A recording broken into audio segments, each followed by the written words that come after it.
제가 오늘 새벽에 어른 스님 모시고 대학병원을 갔는데 6시 50분쯤 도착을 했는데 7시부터 뭐 이렇게 체열한다 그래가지고 7시 10분 전에 도착을 했는데 대기 번호가 24번이에요. 어르신들이 꽉 차 계신 거예요. 안에. 깜짝 놀랐습니다. 그래서 제가 이제 그걸 보면서 뭘 느꼈냐 하면은 사람이 나이 들면 당연히 아프잖아요. 나이 들면 당연히 우리도 다 그렇게 되거든요. 안 아플 수가 없는데 이 몸이 나가 아니고 마음이 나가 아니라는 걸 모르고 깨닫지 못하고 집착을 하고 죽는 사람이 세상에서 제일 불쌍하구나 그런 생각이 들었어요. 병이 좀 나면 막 내가 죽는 줄 알고 이 몸이 나가 아니라고 그 다음에 마음이 나가 아니라고 분명히 뭐 듣지 못했을 경우도 있지만은 들으신 분들도 있을 테고 그런데도 우리가 딱 이렇게 병이라는 걸 앞에 두고 또 죽음이라는 걸 앞에 두고 나면 두려워지거든요. 제가 아침에 그런 생각이 딱 드는 거예요. 사람이 깨닫지 못하고 죽으면 제일 비참하구나. 그런 생각이 드는 거예요. 깨닫지 못하고 두렵잖아요. 아프면 내가 죽을란갑다. 죽고 나면 아무것도 없어요. 죽고 나면 이제 물론 우리가 이제 연기적인 존재예요. 인과에 따라서 우리가 깨달음을 얻지 못하고 윤회의 세계를 벗어나지 못하면 또 끄달리면서 살아요. 어르신들이 아프니까 꼭두 새벽에 요즘 새벽 6시 돼도 캄캄해요. 새벽 6시 돼도 어둡거든요. 그 어두운데 세상에 30명 이상이 앉아 계시는 30명 이상이 깜짝 놀랐어요. 내 이 몸이 육신이 아프니까 막 어떻게든 막 의사한테 의지해갖고 나아보려고 의사한테 의지해갖고 나아도 죽잖아요. 안 죽을 수가 없거든요. 안 죽는 방법은 깨닫는 것밖에 없어요. 깨달아야 돼요. 깨달아야 옛날 선사들이 앉아서도 죽고 서서도 죽고 물구나무 서서도 죽고 막 했거든요. 그건 뭐냐 하면 육신이 나가 아니라는 거예요.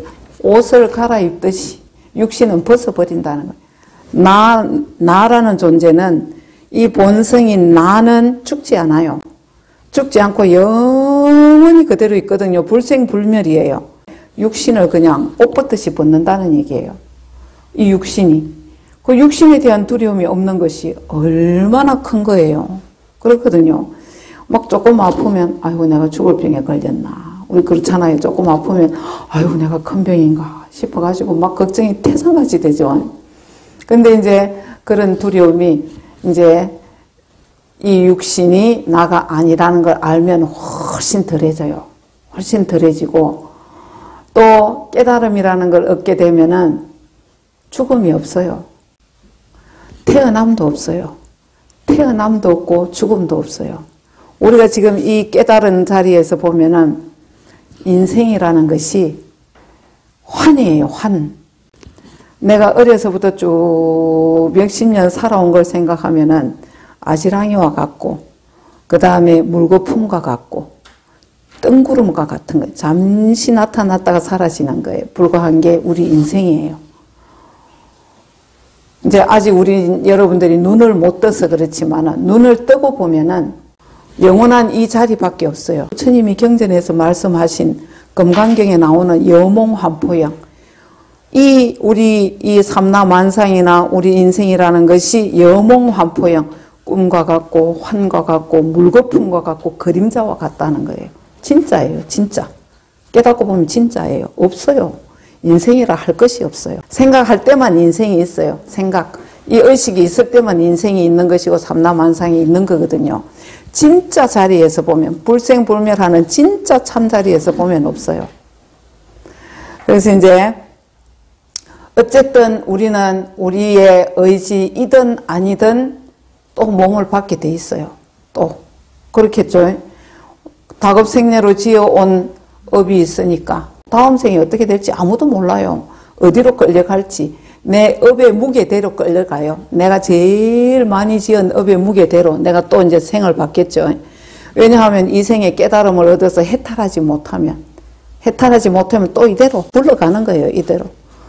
그래서 이제 잘 살아야 되는데, 오늘 이제 어떤 분이 전화를 하셔가지고 의식 수준이 어떤 것인가, 의식 수준이라는 게 뭔가에 대해서 이렇게 대화를 했어요. 의식 수준. 우리는 보통 아이고 의식 수준이 낮다, 의식 수준이 높다 이렇게 얘기를 하잖아요. 살아가면서 이제 그 외국의 어떤 유명한 정신과 의사가 이제 거기에 대해서 논문을 써놓은 게 있는데, 발표를 해놓은 게 있는데, 거기 보면은 이제 우리 보통 사람들은 의식 수준이 자기가 이제 어떤 그 데이터를 냈는데 200 이하다. 200 이하인데 의식 수준이 높은 사람들은 350 이상이래요. 350 이상. 그러면 그 사람이 말하는 의식 수준의 기준은 뭐냐 하면은, 우리가 살아가면서 어떤 경계를 당하게 돼요. 정말 믿었던 사람한테 사기를 당한다든지 뒤통수를 맞는다든지 그런 경우 있잖아요. 철석같이 믿었는데 어느 날 하루아침에 와가지고 막 배반을 하고 그동안에 있었던 걸 전부 다 막 돌이키고, 예를 들면 자기가 그동안에 막 해줬던 것도 다 내놓으라 그러고, 이런 식이 되어서 그런 경계를 당했을 때, 또는 막 갑자기 막 교통사고를 당한다든지 갑자기 우한을 당하는 경우도 있잖아요. 살다 보면 갑자기 막 너무나 억울한 일을 당하는 경우도 있고, 그랬을 때 보통 사람들은 거기에 막 1대1로 대응을 하잖아요. 1대1로. 그래갖고 시비가 붙고 법적으로 또 분쟁도 붙고 막 억울해하고 그러면서 막 안갚음을 하고 그러잖아요. 그 안갚음을 하고 시비를 하는 사람들 수준이 200 이하라는 거예요. 보통 사람들이 다 그렇다는 거예요. 그럼 진짜 의식 수준이 높은 사람은 어떤 사람이냐? 대응을 하지 않는 거예요. 그냥 이해를 하고 감싸고, 그 사람은 본인은 생각이 그러니까 받아들이는 거예요. 절대 거기에 대해서 시시비비하지 않아요. 시시비비를 하지 않고 그 사람의 입장을 이해하고 한마디도 안 하는 거예요. 한마디도 하지 않고 그냥 지켜보다가 그 사람이 어떻게 하자 그러면 그렇게 하십시오. 그러고 끝내는 거예요. 그런 사람들 의식 수준이 350 이상이라는, 의식 수준이 높다는 거죠. 높다는 거. 그래서 사람이 보통 때는 몰라요. 보통 때는 모르는데 어떤 경계를 딱 당했을 때, 어떤 일을 딱 당했을 때 보면 그 사람이 의식 수준이 높은지 낮은지가 판가름이 되는 거예요. 저도 얼마 전에 그런 일을 한번 이렇게, 제가 당한 건 아닌데 옆에서 봤어요. 너무너무 친하게 정말 간도 쓸개도 다 빼줄 것 같이 그래 하다가 하루아침에 탁 돌아서 가지고 두 사람이 완전, 왼수도 그런 왼수가 없는 거예요. 그렇게 돼버렸어요. 근데 이제 한 사람은 안갚음을 하려는 거예요. 한 사람이. 배반한 사람이. 자기가 배신당했다고. 제가 보기에는 배신당한 것도 없어요. 자기가 좋아가지고 자기가 엎어져서 자기가 다 해놓고 서운하다고 막 그래가지고 사이가 너무 틀어졌는데 이쪽 분은 한마디도 안 해요. 예, 그러십니까? 그리고 이쪽에서 그동안에 그 다 배상해, 저거가 좋아서 해놔놓고 다 내놓으라는 거예요. 그러니까 알겠습니다. 한마디로 끝나요. 알겠습니다 하고 은행에 빚을 내가지고 저거가 그렇게 좋아서 줘놔놓고 나중에 그걸 되돌려 놓으라는 거예요. 이미 되돌릴 수 없는 지경까지 가버렸는데 그 두 말도 안 하고 빚을 내갖고 그걸 다 이렇게 변상을 하고 알겠습니다. 잘못했습니다 하고 끝을 내버리더라고요. 그래 제가 부처라 그랬어요. 부처.